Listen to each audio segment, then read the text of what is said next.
ഞാൻ നേരത്തെ നിങ്ങളോടൊക്കെ പറയാണ്ട് ഉത്സവങ്ങളൊക്കെ പറ്റിയിട്ട് ഉത്സവങ്ങളൊക്കെ വളരെയധികം ആസ്വദിക്കുന്ന ഒരാളാണ് ഞാൻ. ഉത്സവം, പള്ളിപ്പെരുന്നാൾ, ചന്ദനക്കുടം അങ്ങനെ എല്ലാം ആഘോഷിക്കുന്ന ആളാണ്.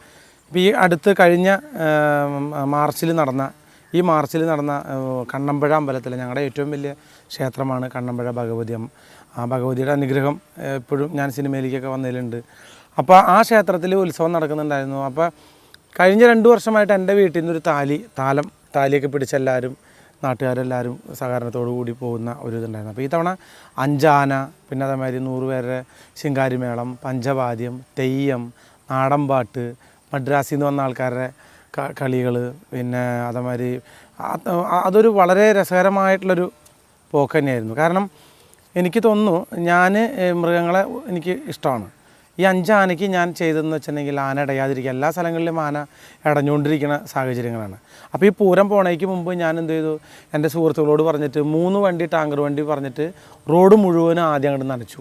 റോഡ് തണുപ്പിച്ച് കഴിഞ്ഞിട്ട് ആന ഇറങ്ങുന്നതിന് മുമ്പ് വീണ്ടും റോഡ് ഒന്നും കൂടി നനപ്പിച്ച് കഴിഞ്ഞ് ഒരു 500 കിലോ തണ്ണീർമത്തൻ അത് ഇടയ്ക്ക് ഓരോ പീസായിട്ട് ആനയ്ക്ക് അവിടെ കൊടുക്കുന്നതിൻ്റെ ഇടയിൽ കൂടെ തന്നെ നമ്മളെന്ന് വെച്ചിട്ടുണ്ടെങ്കിൽ എല്ലാം ടേണിങ്ങിൽ ചെല്ലുമ്പോഴും ഓരോ കൊല പഴം വെച്ചിട്ട് ആനയ്ക്ക് കൊടുത്തു. അങ്ങനെ ഓരോ വീടുകളിലും വരുമ്പോൾ ഈ പൈപ്പ് വെച്ചിട്ട് ആനയുടെ കാല് മൊത്തം നനച്ചു കൊടുക്കുമ്പോൾ ഈ ആനയുടെ മുഖം തന്നെ കാണാം. നമുക്ക് ഈ ചെവിയൊക്കെ കാട്ടിയിട്ട് അവരൊരു സന്തോഷവും കാര്യങ്ങളൊക്കെ നമുക്ക് കാണാൻ പറ്റും. അപ്പോൾ ഈ ഉത്സവം അമ്പലത്തിൽ കയറി കഴിഞ്ഞ് ചെറിയ വെടിക്കെട്ടുണ്ടായിരുന്നു. ഉത്സവം കയറി അങ്ങോട്ട് സമാപിച്ചപ്പോൾ ഈ 5 ആനകളും എന്നെ നോക്കണമായിരിക്കും എനിക്ക് തോന്നി. അടുത്തവിടെ വിളിക്കോ, കാരണം ഇത്തവണത്തെ കൊള്ളായിരുന്നു കേട്ടോ. പഴവും തണ്ണിമത്തനും വെള്ളം നനയ്ക്കലൊക്കെ നന്നായിരുന്നു.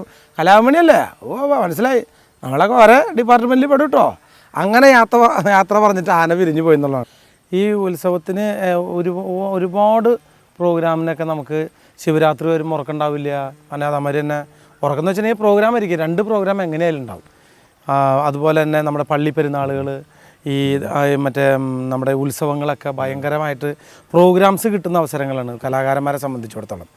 ഇന്നിപ്പോൾ അമ്പലപ്പറമ്പുകളിലും പള്ളിപ്പെരുന്നാളുകളിലൊക്കെ കുറേ പരിപാടികളൊക്കെ നിന്ന് തുടങ്ങിയിരിക്കും തോന്നുന്നു. എനിക്ക് കുറേ കലാകാരന്മാരൊക്കെ വിഷമങ്ങൾ പറയാറുണ്ട്, അയ്യോ ഇപ്പോൾ പരിപാടിയൊക്കെ വളരെ കുറവാണ്, പണ്ടത്തെ പോലെ ഒന്നും ഇല്ല എന്ന് തോന്നാറുണ്ട്.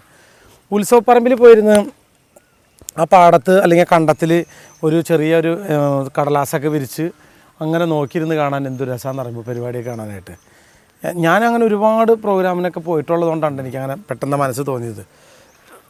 പണ്ട് പ്രോഗ്രാമിന് പോകുമ്പോൾ നാടകത്തിൻ്റെ ആൾക്കാർ എൻ്റെ അടുത്ത് വന്ന് പറയും, അന്ന് ഞാൻ കലാഭവൻ്റെ ലീഡറാണ്, മണി ഒന്ന് ഞങ്ങൾക്ക് ഹെൽപ്പ് ചെയ്യണേ, ഞങ്ങൾക്കൊരു ഒരു കളിയുണ്ട്, ഫസ്റ്റ് കളിയുണ്ട്, അത് കഴിഞ്ഞിട്ടാണ് ഈ സെക്കൻഡ് കളിക്ക് വരാൻ പറ്റുള്ളൂ, അതുകൊണ്ട് മണി മിമിക്സ് പീരീഡ് ഒരു അല്പം നേരം ഒന്ന് നീട്ടി പിടിക്കുകയാണെന്നുണ്ടെങ്കിൽ ഭയങ്കര ഉപകാരമായി, അതൊന്ന് ശ്രദ്ധിച്ചാൽ നന്നായിരുന്നു മണി എന്ന് പറയും.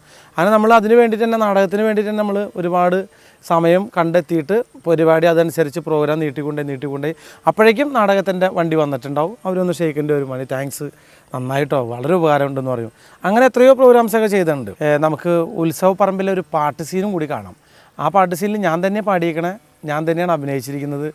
അത് കണ്ണിനും കണ്ണാടിക്കും എന്ന് പറഞ്ഞ ചിത്രത്തിലെ ഒരു പാട്ടാണ്. മാറിക്കൊളുന്ത് മറക്കണതെന്ത് മാനം കണ്ടേ മയിലും കണ്ടേ.